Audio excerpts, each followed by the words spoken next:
back on Saturday, what did you see as the difference between the successful first half drives and then getting shut out in the second half? Yeah, I think, in the first half, and really the drives that went well in the first half, I thought we did a good job on one of the first two downs of really getting ourselves going, of creating explosive plays early on in the drive that obviously led to us being able to move the ball down the field. When we didn't do that even in the first half, we weren't successful, and obviously more of that showed in the second half. I think obviously anytime you're going to get down in a game, you're going to become more one-dimensional, which is hard against a team like that can switch things up, provide a variety of different fronts and coverages. That they have good pass rushers that are going to make things difficult. And so, we didn't want to be in that position. I think obviously what we did even in the first drive, made it really, really hard to compete with a team like that you don't want to be fighting neck and neck with those guys. You want to put them in a tough position, and we were never able to do that in the game.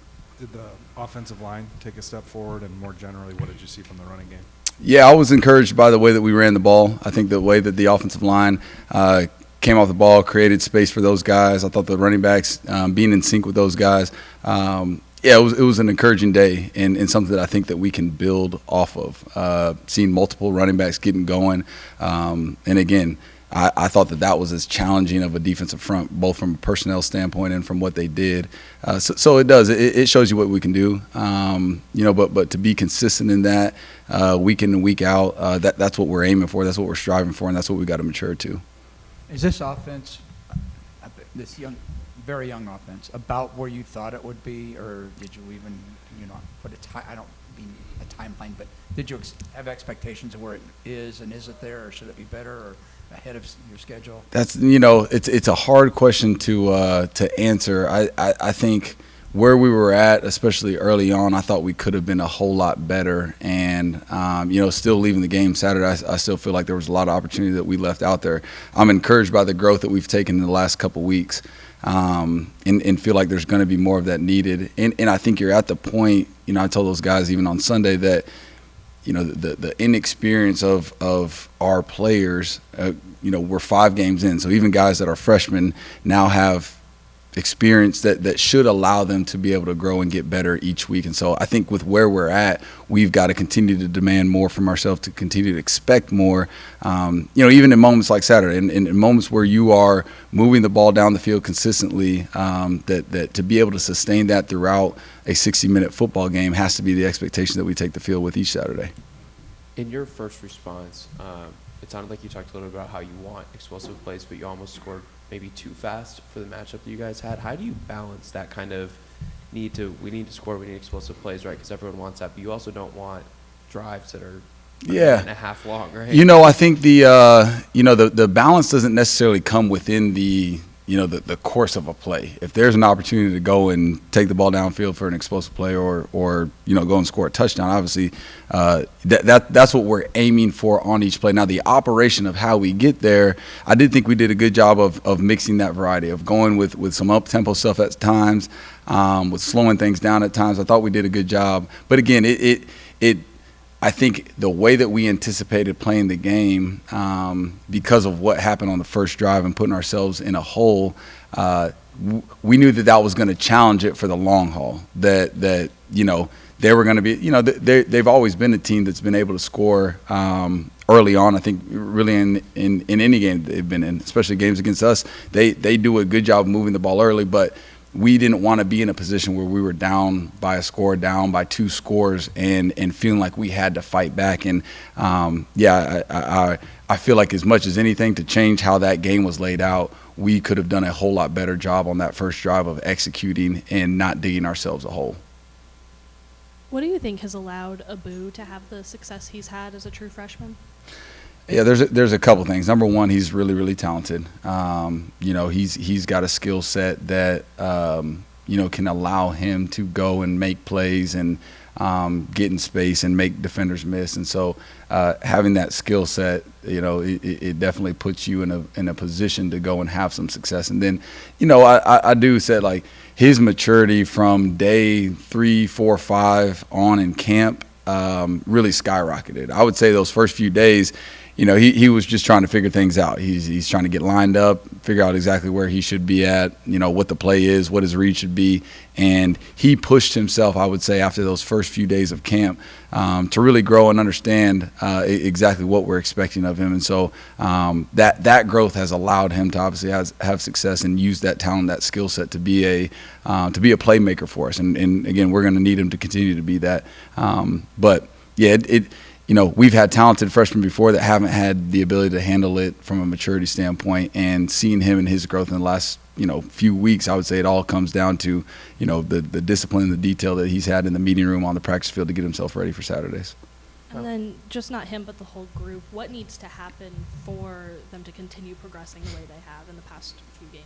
Yeah, I think there's the side of us as coaches. I think we're trying to figure out exactly who we are up front, who we are in the backfield, to give those guys the best chance of success, when it comes to their opportunities on Saturdays. And I think we've grown at that. I think we're helping those guys out and putting them in position. And then, it does, like it, in high school and Little League, you get the ball and you go and run with it. You block the guy in front of you. But being able to understand exactly how defenses are trying to attack you, exactly what we anticipate the looks being like on Saturday, that's a part of college football. That's the level that we're at, and it's going to change week in and week out. It's not going to be the same the week before. You play a defensive structure that looks different each and every week, and so that requires a lot of our players. And I think that we've learned in the first few weeks, what that discipline and detail is really like, and how to have precision on Saturdays. And so it's an every week thing.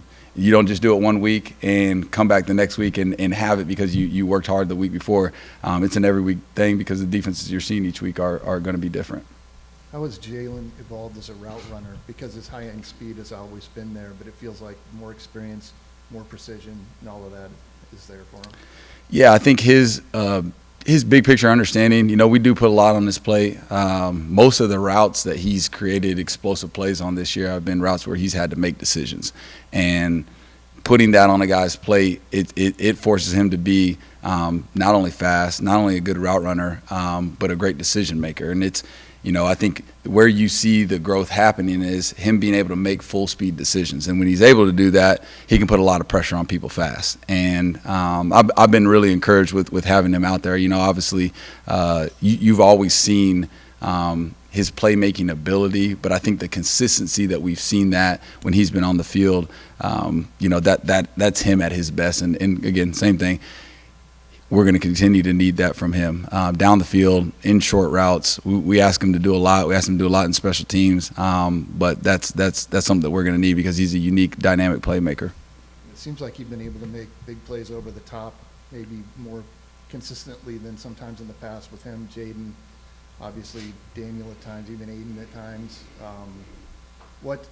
How has that loosened up? Because Oklahoma lightened its box a little bit because they had to respect the passing game and 120 rushing yards the first half. Complementary football. Can you just talk about how that's starting to come into play? Yeah, we talked about it a couple of weeks ago when I was with you guys is needing to have the balance of both, and the run game opening up the pass game and vice versa. And yeah, I think each Saturday that we're going to go out there in conference play, we're going to need both of those things. We talked about the way that you have to play football and the way that we have to go win football games. We're going to need that. You're going to need to be a fourth quarter team that, there's times in the fourth quarter where, man, you're down by a score and you're going to need to pass when they know you're trying to pass the ball. There's times when you're up in the fourth quarter and you're going to need to run the ball when they know you're trying to run the ball. And so that's the evolution of I think where we got to continue to get to. We're not there yet. Even you go back to the Oklahoma State game, we didn't finish the game the way that we should have been able to run the ball.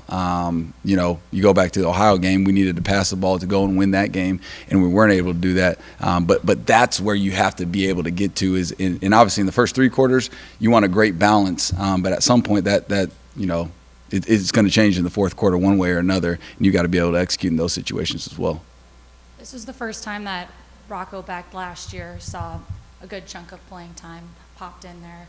Kind of connecting that to TCU's defense. in what they returned. Can you just speak on how you're preparing? Yeah, it's a great point, and I didn't really think about it until we turned on the film this week, and you see him out there competing against those guys for what felt like a majority of the game, and so I think that is comforting as a quarterback to have been out there, to have played against this team, to at least be familiar with some of the looks, and it's different being able to watch yourself on film and watch yourself against a defense and a defensive structure that he's going to see, but yeah, come full circle, I think that game, fast forwarding to where we were at the start of the season meant a whole lot. Him having that experience, him being out there competing against, the runner-up, that's a huge deal for him, and I think it was huge for his confidence. And walking into this week, I think it obviously adds a little more confidence to, to him walking into Saturday. What do you see from TCU? Yeah, they're fast and physical.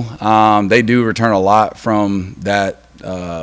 That team last year that had so much success. And I think as much as anything, they've got a lot of confidence in their scheme. And obviously, when you play that much good football from a year ago, you should. Like, they know that they've got defensive backs that can make plays, that have been playmakers in big moments. They know that they've got a defensive front that can disrupt things. They're deep at the linebacker core. So, I think anytime you play a team with that much experience coming off of the success they had, you've got to find ways to put them in positions that challenge them, because you don't want them hunkered down in there in a position that, they're on the attack. And I think when they've been in that mode this year, they've had a lot of success. And even in the game last week, they lose the game, they play really good defense. Throughout the course of the game, they're playing good defense, and they're a challenging squad to go against. What have you learned about play calling through 5 games? Man, that's a high level question. Kind of asked me. Yeah, that's a it's for sure been an area that I feel like, as much as you anticipate going into the season of what you want to do and how you want to do things, getting into the fire is a whole different thing. And I think the part that I've even come to understand, I feel like even better now. You're talking about Jalen, you're talking about Jaden, you're talking about Abu, some of those guys that are playmakers. And as much as you're drawing up and designing things, I think finding ways to get your playmakers the ball, and everybody says that, but in critical moments, having the comfort that who you're going to, and you feel like you have ways to get there, I think is as important as anything. In the last 5 weeks, you're drawing on the board in the summer, but in 5 weeks' time, you're thinking about players, and you're thinking about those guys and the plays that they've made, and what you can do to put them in better positions. That would probably be the biggest area of focus, rather than, hey, hey, this is what's going on up in the box, or this is what's going on and how we're trying to communicate. It's been figuring out exactly who our playmakers are, how we can get them opportunities, and even figure that out within the course of the game. I feel like even the last couple of weeks, there's been plays that have come up that haven't necessarily been on our menu throughout the week, but we feel like a guy's he's got going a little bit, or we feel like, man, we can challenge him in this way, and this guy has created a matchup problem in this way, and so that's been a little bit more of the emphasis, especially the last couple of weeks. Coach, in the early portion of the season, Coach Campbell's talked about the offense finding an identity. Does it seem like that identity has kind of come into clearer view as you've started to work through conference play? Yeah, I do. I think that the identity, I think we had clarity on exactly where we were headed as an offense. I think grabbing a hold of that identity is probably the best way to put it. And you've seen that come to life at times. Again, we got a lot that we can grow on. We've got a lot of growth in every area. But I do think, there's moments in the last couple of weeks that we've in some ways been at our best, and where the run game is going, where the pass game is going, where we feel like we are, able to be balanced in that way, and so that's where we knew we were headed. I think you're starting to sense that, man, at our best, we can grab a hold of that. We can go and execute against really, really good opponents. But again, it's the same thing. I say that knowing that every week is a new week, every week is a new challenge, and as much as you can, man, momentum is built. You got to have a great practice week. You got to be great in the film room. You got to do a great job there. to be ready for each Saturday opportunity that you're going to get. And so that's where I think the maturity of our offense, the maturity of our guys, we've got to continue to push there because, it's one thing to have that for 1 week. It's one thing to have, a couple moments or a guy play well this week, but the consistency of where we got to get, we still got to push really hard to get there because like I said, I don't think we're there yet, and we've got to just continue to learn and teach guys how that should look. All right, thanks, Coach. Appreciate you guys.